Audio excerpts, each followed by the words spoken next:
The views and opinions expressed do not necessarily reflect those of Access Fort Wayne, the Allen County Public Library, or any other supporting groups. If you'd like to produce a show, call us at 260-421-1250.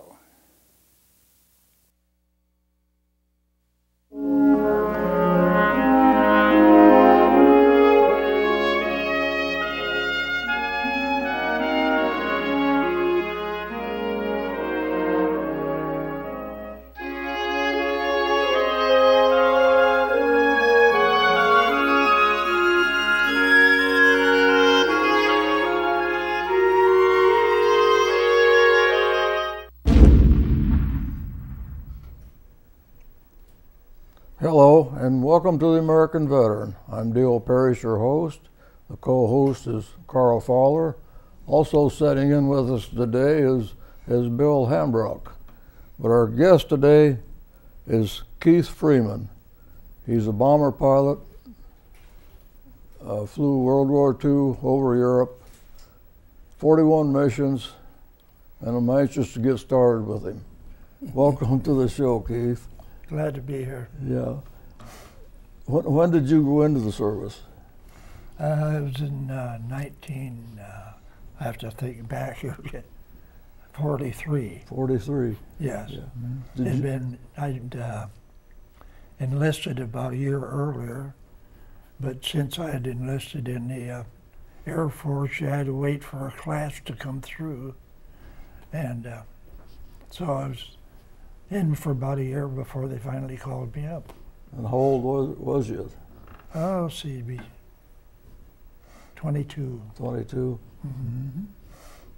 So I didn't really have to put in a whole lot of time. When you went in the Air Force, lots go in as airmen. Did you go in become a pilot? No, I went in.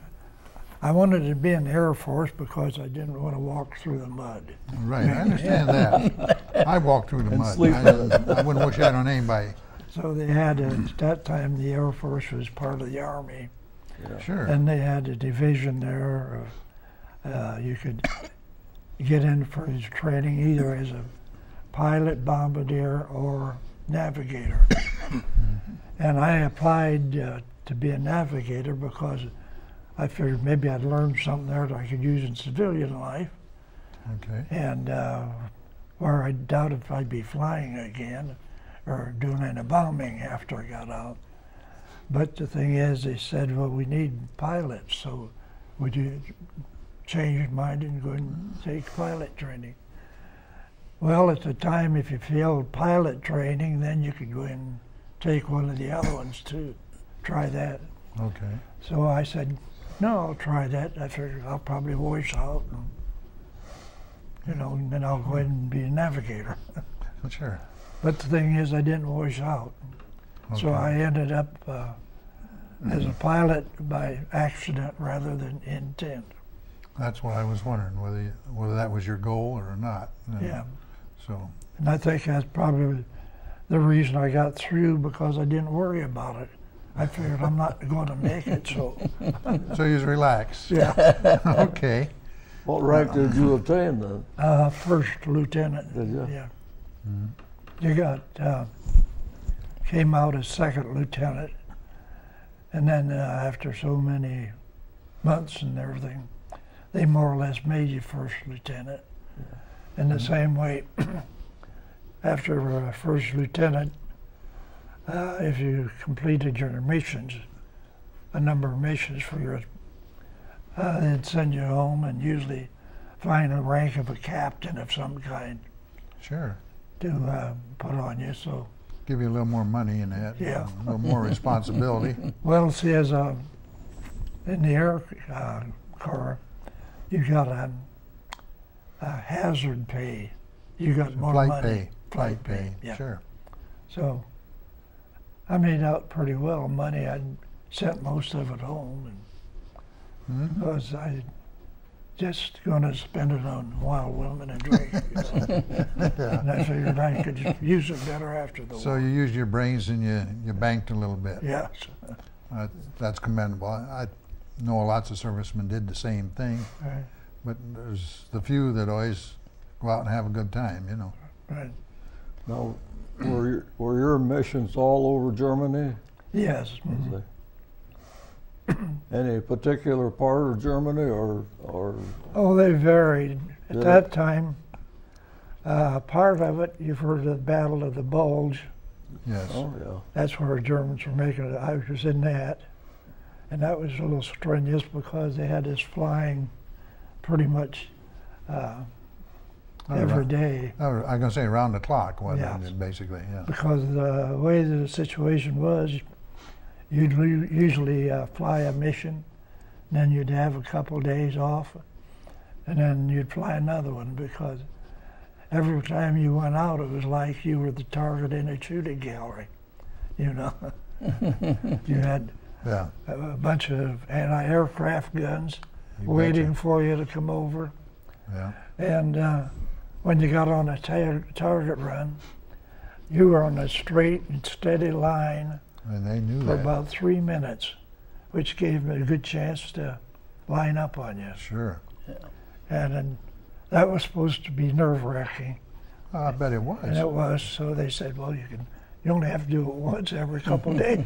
Well, that's why all the combat pilots are young guys. That's you know, right. Don't know better. Yeah. But us old guys wouldn't do that. That's right. No, Well, Wouldn't do did, that. did you have any exposure to the glider pilot? I know there was quite a few glider pilots and gliders over there. Were you involved in any of that?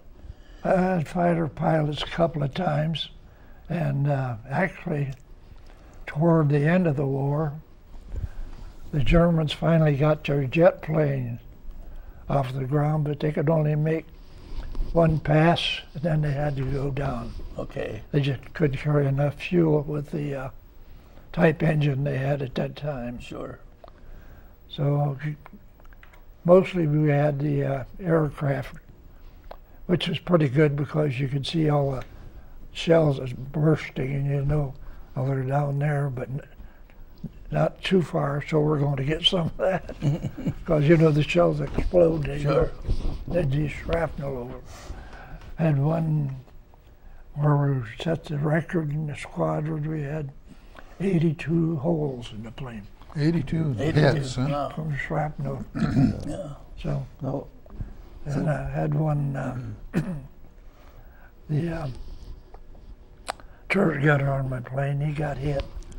The piece of shrapnel came through the plane, through the carrier that had cartridges in, and through the back of his leg, down in the calf, and it took a size of flesh about the size of your fist Yes. out, right down to the bone. You can see the He bone. probably lost that leg then. There's a piece of shrapnel about that long Yeah. and a quarter of an inch in diameter, but it'd just be going like that. Oh, yeah. So Spinning. it was nasty at any size, but Yeah. Okay.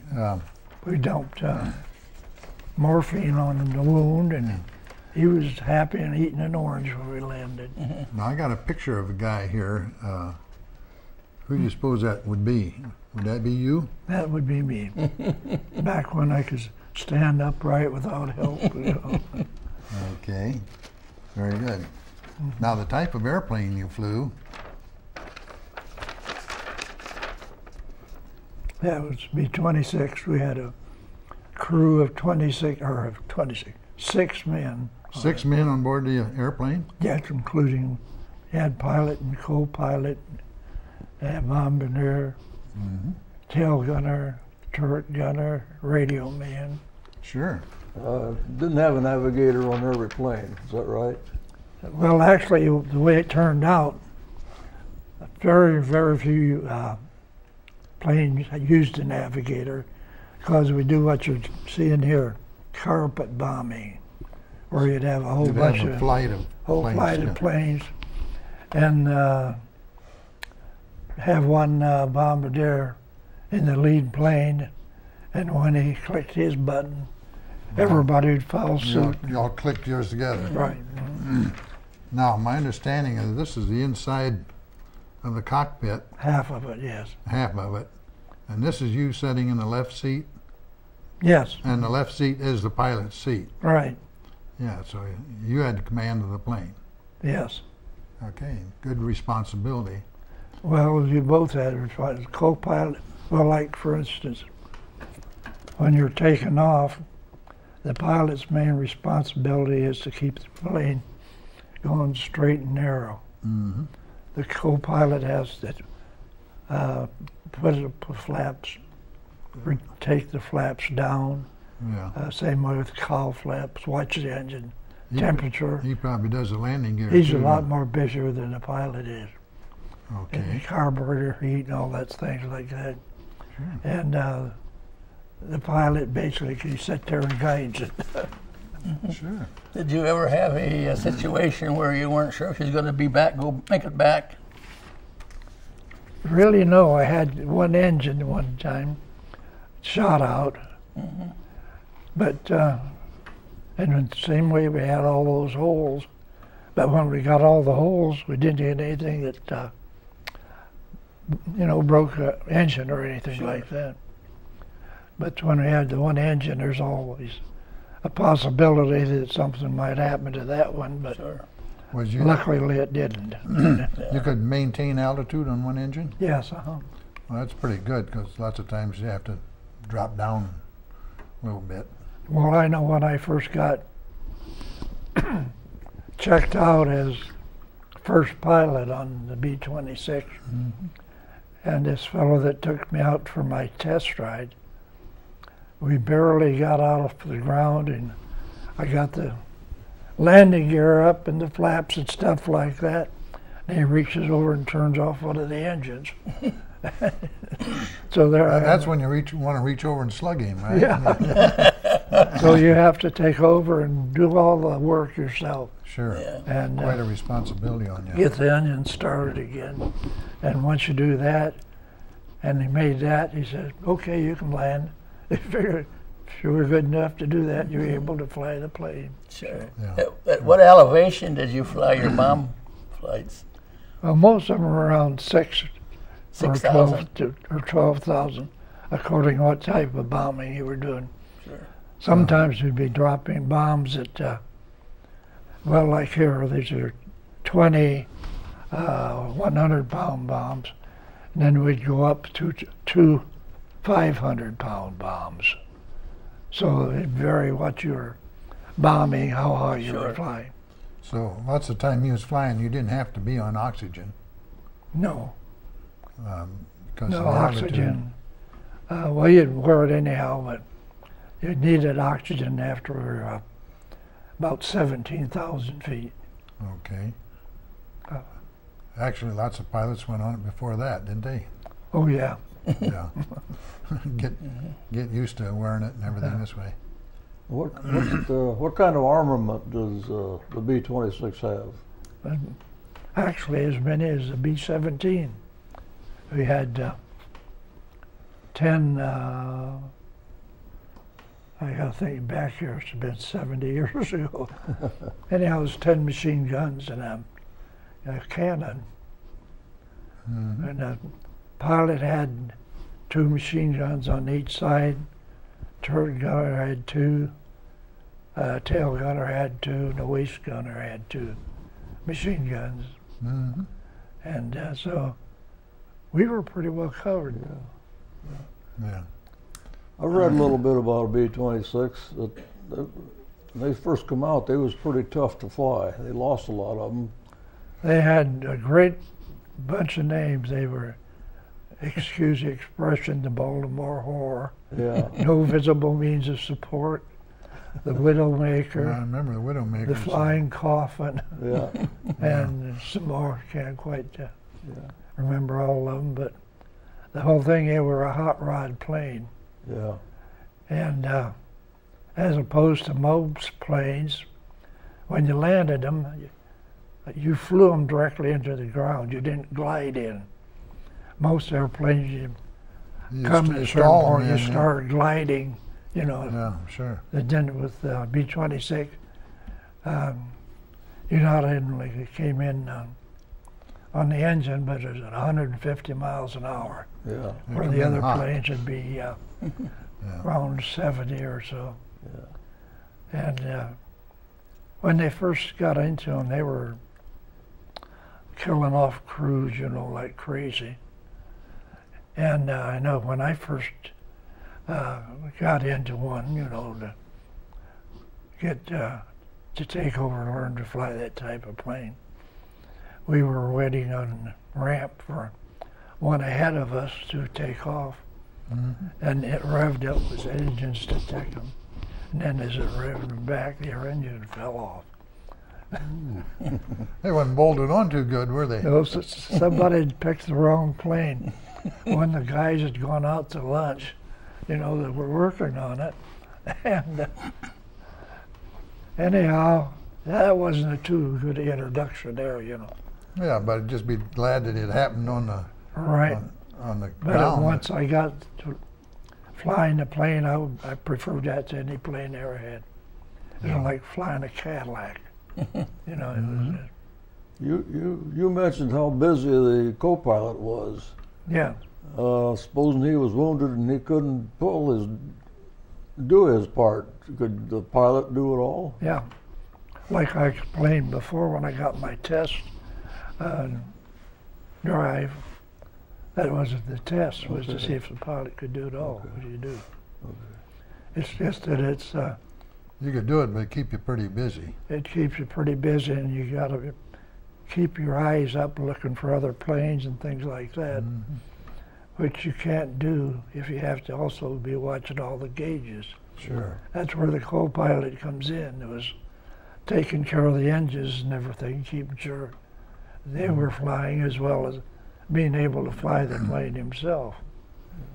Yeah, So, so- every time you just, When you're flying, everything was visual. You didn't have any radar on the No. plane like they do nowadays. no. So you didn't know if the other airplanes in the area except Had you to could see them. Yeah. Okay, sure. When you were on a bombing run, how many planes was in a group, or On a bombing run, yeah, on a mission? on a mission, Flight. anywhere from 6 to 36. We had, for instance, when the troops below crossed the Remagen River, it's Remagen Bridge, I don't know if you recall Remagen that. Bridge, sure. That sky was black with airplanes. They had gliders and air bombers and everything, about 3 levels of planes, dropping bombs on each other. You know? Did that ever happen? No. Well, possible it did. It but did with Fortress, I think, dropped a bomb and sheared Yeah. a wing off a plane below it. Rarely. I never Yeah. heard of one, actually. Well, I've seen it on newsreel. Could be, yeah. Yeah. Because if planes were up above you, they were usually separated, you know, supposedly. I think what happened is one flight crossed over another flight this way. They dropped. Could be. That would be scary. Because when you were flying, like in this picture, Yeah, you got it. you can see here how close these planes are. And this is one flight here, and this is probably this flight beside it. Because that one's up, this would be the center one. Then there would be a plane this side. Then over here would be this one, up and over. Yeah. The idea being they over there, this plane could follow the lead plane of a flight below, you know. Sure. You So, always had a pattern of Yeah. flying. Yeah. but that's pretty close when you see there's some nice long wings extending out Yeah. from this one and this toward that plane. How close would they fly in formation? As close as you had enough guts to. Is that right? Yeah. I was with one guy once, and I was flying co-pilot for him, and he actually came zooming in, and I grabbed the controls away from him in time, but our prop cut off the pitot tube at the end of one of those planes. Came that close. And the Now that tube only sticks out there about that far, Yeah. doesn't it? From the side of the ship? yeah, oh, no, It's up here on from the wing the other tip. side? Yeah. Okay. So that means you had the prop going right above that engine there. And a fellow that was sergeant, that was a button pusher for the bombs, he was riding in the nose, and he had a complete breakdown. Nervous That would breakdown. scare anybody. Yeah. So, Yeah. That beat tube you're talking about, that's your airspeed indicator? yes, Okay. So he loses that, then he don't know how fast he's flying. Anymore, that's does he? true. So he'd have to watch somebody else Thicken keep up. formation. That's a rough way to fly. Oh, but yes, it is. I understand a while ago you was talking about when one drops its bombs, the rest of them drops theirs. You have Yes. a lead bombardier. Is that what? Yeah, that was carpet bombing. Oh, That was what a lot of it was, because we were bombing railroad yards where trains were building up for factories and things like Yeah. that.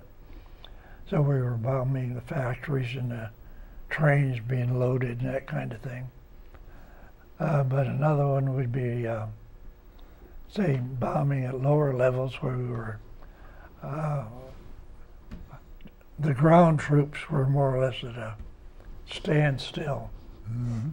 And then you'd go in there, sometimes you'd be at ground level skip bombing. You drop your bombs on your side of the line, and hopefully they'd hit there and skip over bounce into the others. into the other troops. So Uh, very could you predict that pretty accurately? Is how Yeah. far you want to bounce it? I know they did an awful lot of skip bombing Yeah. against targets. Yes. yeah, you got an idea about where it's going to go, Okay. because see, they were taking off about when you cut them loose. They were at the same speed you were flying. Right. And you know how your plane would usually react if you cut the engine on it. Sure. And so it was about the same thing. Okay. It was an interesting way to fight the war, as Yeah. long as you had to be in it. But that skip bombing would be done at very low altitude, wouldn't it? Do it what? Your skip bombing would be done at very low altitude, Oh wouldn't it? yeah, you'd be like 200 feet? so? ceiling height or something Oh, like is that right? Yeah, Down that low? or maybe a little higher, maybe 100 feet up. Or Was there ever any danger of it not skipping, but hitting the ground and exploding underneath you?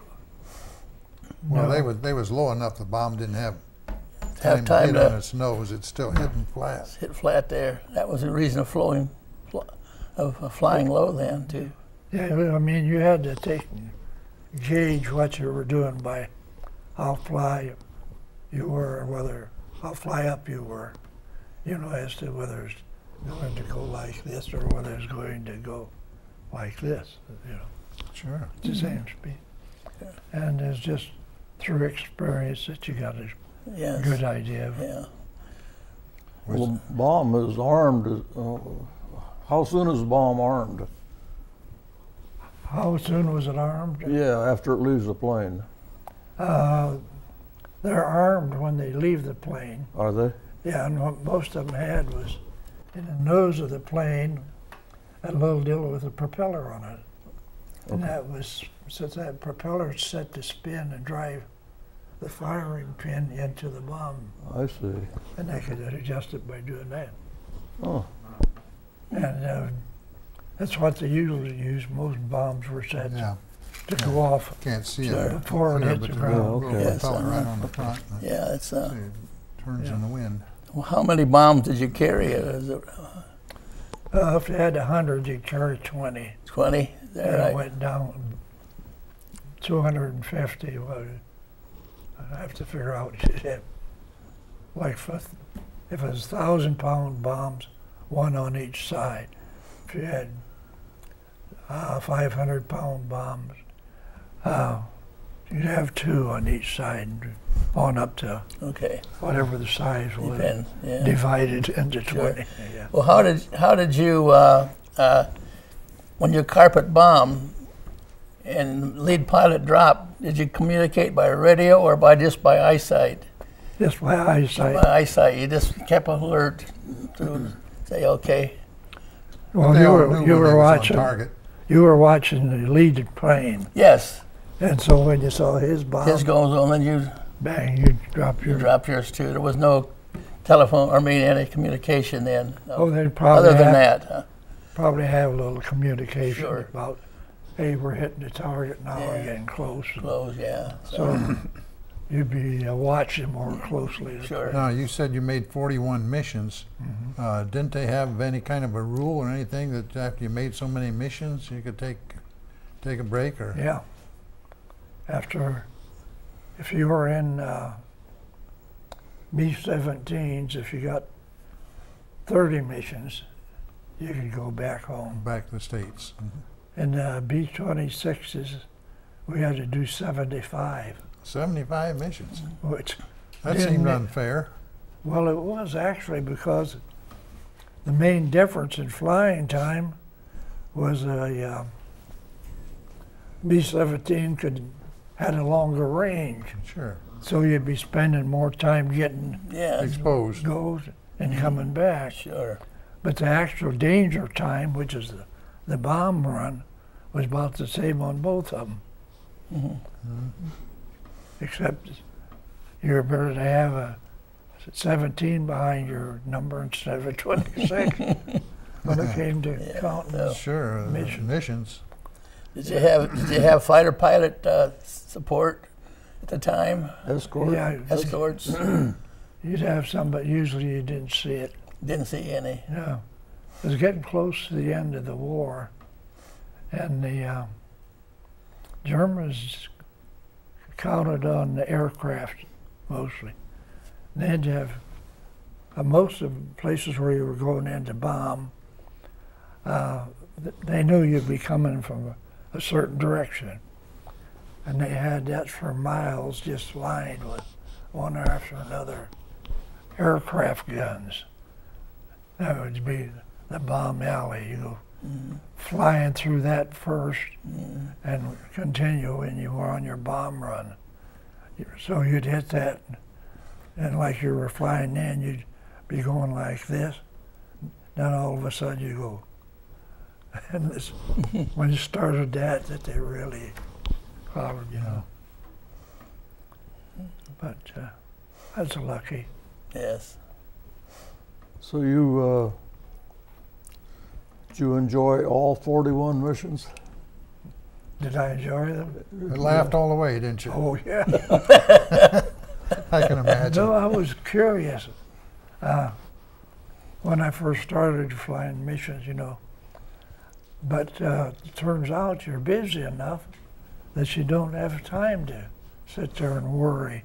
You're doing your job, and all of a sudden, okay, this is done, this is done, and this is done, and oh, hell, we can go home now. Keith, I want to thank you for being on our show. Glad I to be really here. appreciate it. Yes. Keith, Yeah. I want to ask you a question. How old are you now? 91. 91. Yeah. I always respect my peers, and I respect the guys who's in WW2. Yeah, I do What are too. you kids? Yeah, Keith we're and kids. I hope you enjoyed the show. Yes. Remember, freedom is not free, so if you see a veteran or someone in uniform, just walk up to them, say thank you for your service. Thank you and good night.